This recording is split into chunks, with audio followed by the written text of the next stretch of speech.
Hello friends, वेदना stories में आपका स्वागत है। आज जो मैं आपको कहानी सुनाने जा रही हूँ वो कहानी सभी दादा दादियों के लिए है जो कहते हैं कि मूल से ज़्यादा सूद प्यारा होता है। क्या वास्तव में ऐसा होता है? तो आइए सुनते हैं कहानी।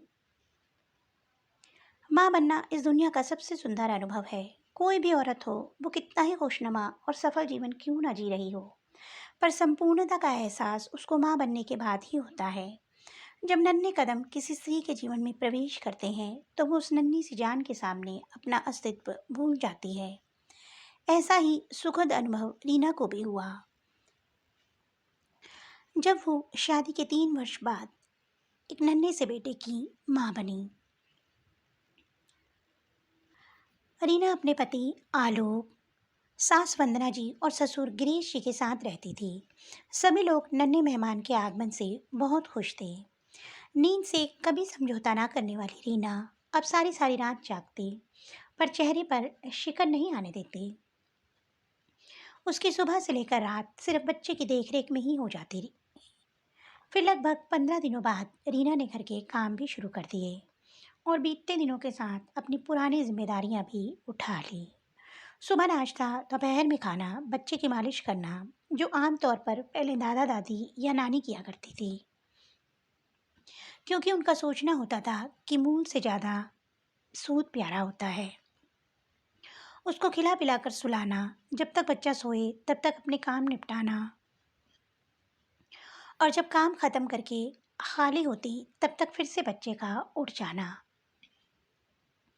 इसी तरह दिन बीतते गए और रीना का बेटा 6 महीने का हो गया। और सब तो ठीक था, बस कुछ एक बातें थी जो रीना को बहुत अखरती थी।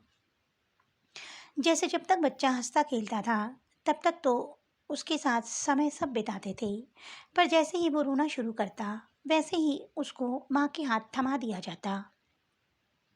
कोई उसको चुप कराने की कोशिश भी नहीं करता था।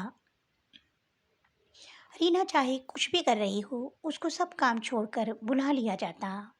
रीना मन ही मन सोचती कि हंसता खेलता बच्चा सबका है, पर रोता हुआ बच्चा सिर्फ माँ का ही है क्या? अरे दादा दादी भी तो बहला फुसला सकते हैं। पर बस मन में सोच कर ही रह जाती। रीना की आदत थी कि कभी थाली में से कोई भी खाने की चीज़ को वो छोड़ती नहीं थी। बचपन से उसने अपनी दादी और माँ से यही सीखा था कि अन्न और पानी अपना बदला लेता है, इनकी बर्बादी कभी नहीं करनी चाहिए। और यही नियम उसने अपने बेटे के ऊपर भी लागू किया था। वो अभी छोटा था तो जब भी बोतल में दूध छोड़ता, रीना उसको अपनी चाय में डाल लेती। अगर सैलेड छोड़ता तो वो खुद खा लेती। जब भी खाना छोड़ता तो उसी की थाली में अपने लिए परोस कर ले आती। और अगर कभी मन ना भी होता तो सासू माँ पीछे पड़ जाती कि बच्चे ने छोड़ दिया है, खा जाओ, काहे को बर्बादी करती हो। और जब रीना उसको खिला पिला कर तैयार कर देती तो वंदना जी उसको दुलारते हुए कहती, आजा मेरे जिगर का टुकड़ा। रीना मन में सोचती कि जब वो आपके जिगर का टुकड़ा ही है तो उसकी जूठन मेरे आगे क्यों बढ़ा देती हैं। अपने कलेजे के टुकड़े का बचा खुचा खाना कभी आप भी खा लिया करेंगे। एक दिन रीना के सिर में बहुत दर्द था तो वंदना जी ने अपने पोते को खाना खिलाया और उसने जो दाल चावल छोड़ा वो बिना ढके ही रसोई में रख दिया। जब काफ़ी देर बाद रीना को थोड़ा आराम मिला तो वो अपने लिए चाय बनाने के लिए आई तो सासू माँ तपाक से बोली, रीना, तुम्हारे लाडले ने तुम्हारे लिए दाल चावल छोड़ा है, खा लेना। रीना को ये सोचकर थोड़ा गुस्सा आ गया कि अक्सर ही वे बच्चे की जूठन इसलिए खाती है कि अन्न की बर्बादी ना हो, पर यह उसका स्वतः किया हुआ निर्णय होता है। आज उसकी इस अच्छी आदत को उस पर थोपा जा रहा है, ये जानते हुए भी कि सुबह से उसकी तबीयत ठीक नहीं है और आज उस पर खाना ढका हुआ भी नहीं रखा गया था। रीना अपने को संतुलित करते हुए बोली, मैं नहीं खाऊंगी मम्मी जी, आपने अपने हाथ से उसको खिलाया था तो आप ही खा लेती। मेरा इंतज़ार क्यों कर रही थी? और फिर ये रसोई में खुला पड़ा हुआ था। इतना सुनते ही वंदना जी भड़क उठी, मैं क्यों खा लूँ जूठन? मैंने तो अपने बच्चों को बचा खुचा नहीं खाया, मुझे घिन आती है।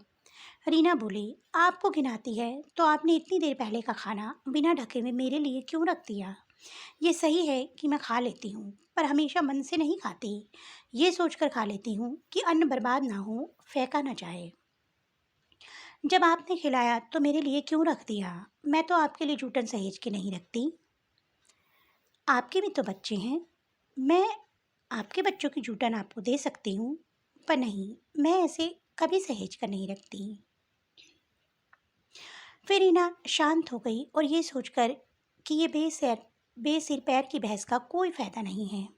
उसने दाल चावल उठाया और कुत्ते के आगे डाल दिया और अपनी चाय बनाकर ले गई।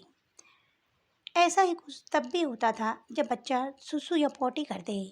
फिर तो चाहे रीना कहीं भी हो, उसी को आना पड़ता था साफ करने। वैसे तो हर माँ अपनी जिम्मेदारी समझती है, पर वो भी तो एक इंसान ही है। और जब संयुक्त परिवार में रहकर वो सब सदस्यों को काम बांट सकती थी, तो फिर उसके हिस्से का काम कोई क्यों नहीं बांट सकता था। और फिर ये बात तो घर के नन्हे मुन्ने बच्चे की थी। रीना अगर पूजा कर रही हो या फिर नहाने गई हो या रसोई में हो, कुछ भी क्यों ना कर रही हो, पर वंदना जी उसी को आवाज लगाती थी।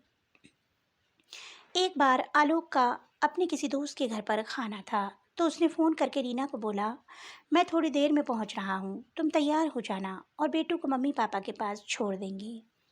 मैं आकर उनसे बोल दूंगा। रीना ने बच्चे को दूध बनाकर दिया और तैयार होने चली गई। थोड़ी ही देर में आलोक आ गए और अपने मम्मी पापा से बोले कि बस हम लोग थोड़ी ही देर में लौट आएंगे, ज़्यादा देर नहीं रुकेंगे। गिरीश जी खुशी खुशी बच्चे को बहलाने में व्यस्त हो गए। रीना तैयार होकर आई, वैसे ही बच्चे ने बेड पर पॉटी कर दी। रीना का मूड खराब हो गया। तभी गिरीश जी बोले, बेटा तुम लोग जाओ, मैं साफ कर दूंगा। तभी वंदना जी बड़े सख्त लहजे में बोली, तुम क्यों साफ कर लोगे? रीना, पहले मेरी चादर साफ कर दो और इसकी पॉटी साफ कर दो, फिर वहां जाना जहां जाना हो। रीना साड़ी पहन चुकी थी, उसका जाने का मन खत्म हो चुका था। आलोक ने रीना की दुविधा को भांप लिया और वंदना जी से बोला, क्या मम्मी आज आप ही साफ कर दो?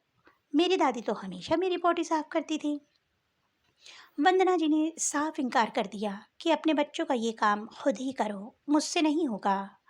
रीना ने कपड़े बदलकर बच्चे को साफ किया, चादर धोई, आलोक का मन रखने के लिए दोबारा साड़ी पहनी और इस बार उसने अपने बच्चे को भी तैयार किया और अपने साथ लेकर चल दी।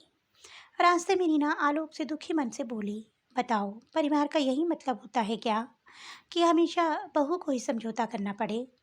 बहू की जिम्मेदारी सबके प्रति होती है, पर जो बच्चा आपके ही परिवार का है, आप लोगों का ही खून है, वो जब हंसता खेलता है तब तक वो सबका है। और जैसे ही वो रोने लग जाए और पॉटी शुशु कर ले, तो वो सिर्फ माँ का है, तब कोई हाथ नहीं लगाएगा। अपनी थाली से थोड़ा थोड़ा उसको सब लोग खिलाते हैं, पर उसकी कटोरी में अगर खाना बच जाए तो उस जूठन पर केवल माँ का अधिकार है। ऐसा क्यों? हम लोग तो अपने बचपन में आधे से ज़्यादा समय अपने दादी दादी के साथ ही बिताते थे, और आज समय वाकई बदल गया है। अगर नई पीढ़ी बदली है, तो पुरानी पीढ़ी में भी वो स्नेह और ममता नहीं रह गई है। आलोक उसको बीच में रोकते हुए बोला, देखो रीना, ये हमारा बच्चा है और सबसे ज़्यादा इसके प्रति हमारी जिम्मेदारियां हैं।